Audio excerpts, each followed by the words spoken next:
Hi, this is Preetha and welcome to Dakshin Curry. So what do you guys do when you're down with a cold? Usually we make pepper rasam at home and that takes care of fever, cold, cough. So why not try out that recipe today? So to know more, stay tuned.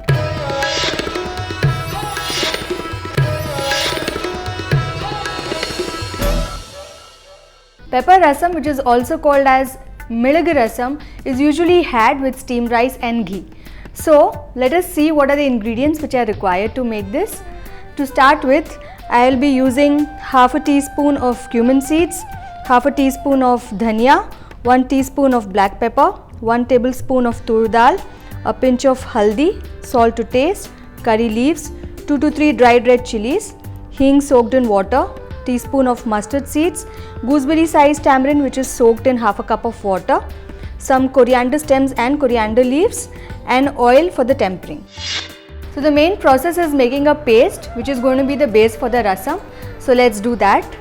So in a pan here, I am going to add half a teaspoon of jeera. Along with that, I will be adding half a teaspoon of dhania. Now I like to roast my ingredients. My mother doesn't do that. She just soaks them and grinds them directly. But I like to saute it a little just to allow the essential oils of the spices to come out. So I'm just going to roast it. I'm not even going to brown them. Just when I'm going to get a faint aroma of the spices, I'm going to switch off the flame.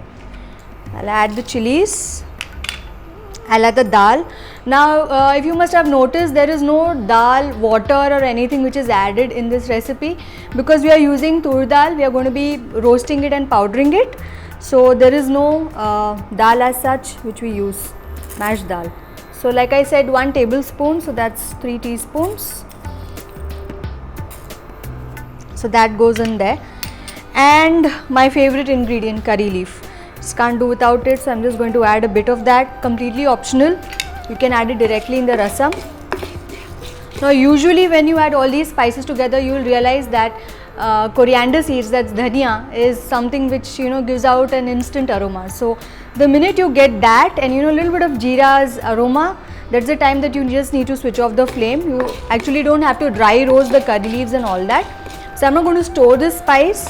This spice that I am going to powder now, or rather make a paste out of, is going to suffice for serves 4.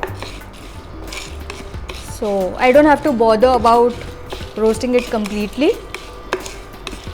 Now I can get the aroma of dhania, and at this point of time what I am going to do is I am going to switch off the flame and allow it to cool.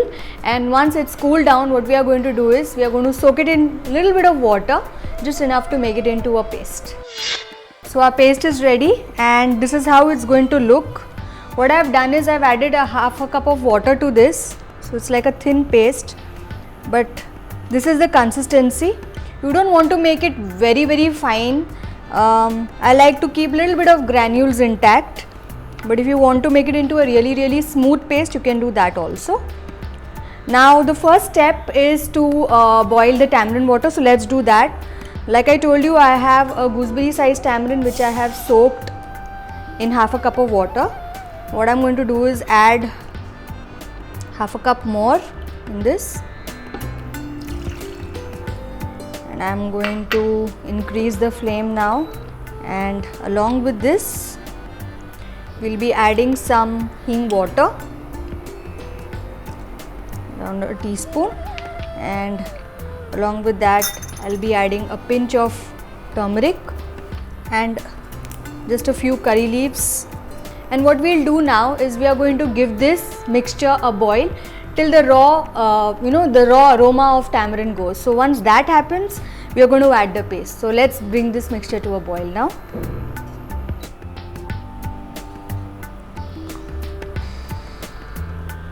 Now as you can see, it's boiled well enough. You can see at the edges there will be traces of tamarind, and even the raw aroma of tamarind is not there anymore. At this point of time, what I am going to do is I am going to add the paste that we have made, and I am going to add some more water. But the reason for adding water, so much water, is that obviously this is first of all a rasam, a thin soup, and also there is enough spice in the pepper and the chillies. So water is going to balance it out. And because like I told you earlier, I have not made a very fine paste. You can actually see specks of the masala. Now they will start floating on top after a while.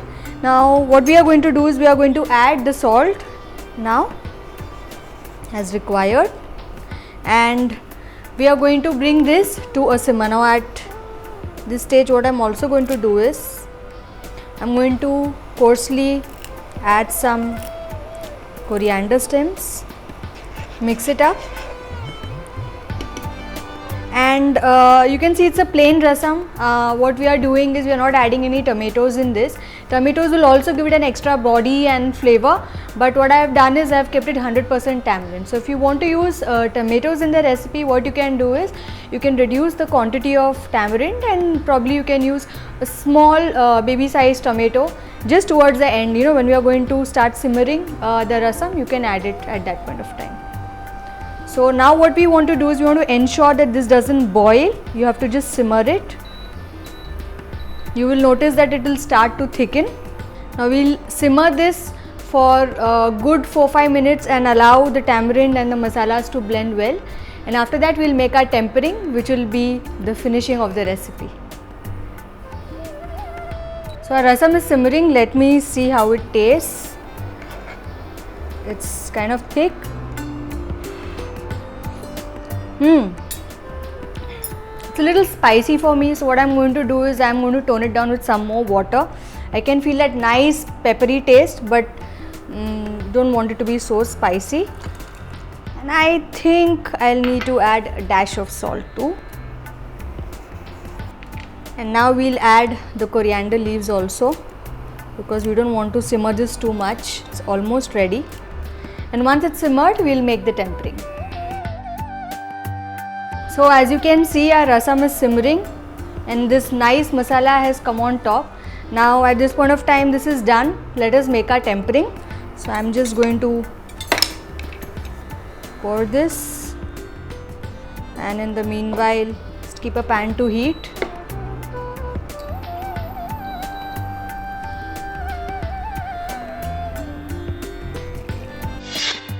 Now once our pan is heated up, we are going to add the oil. Now usually you are going to add ghee. Ghee is like a classic combination. I am using sesame oil, but you can add ghee. Ghee will give a nice flavor to the rasam actually.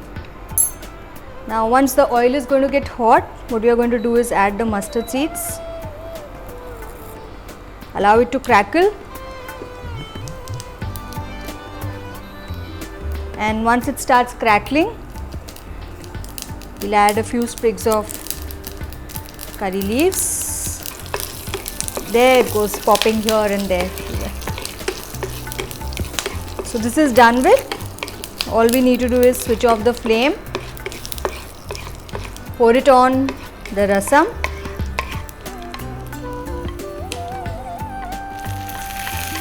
Wow, lovely smell. And our Milagu rasam is ready to serve. Isn't Milagu rasam really easy to make? I mean, pair it up with a sabzi, steamed rice and ghee, and your meal is done. I really hope that you're going to try out this recipe and get back with your feedback. Do not forget to subscribe to India Food Network, and until next time, it's Preetha signing off. Ciao.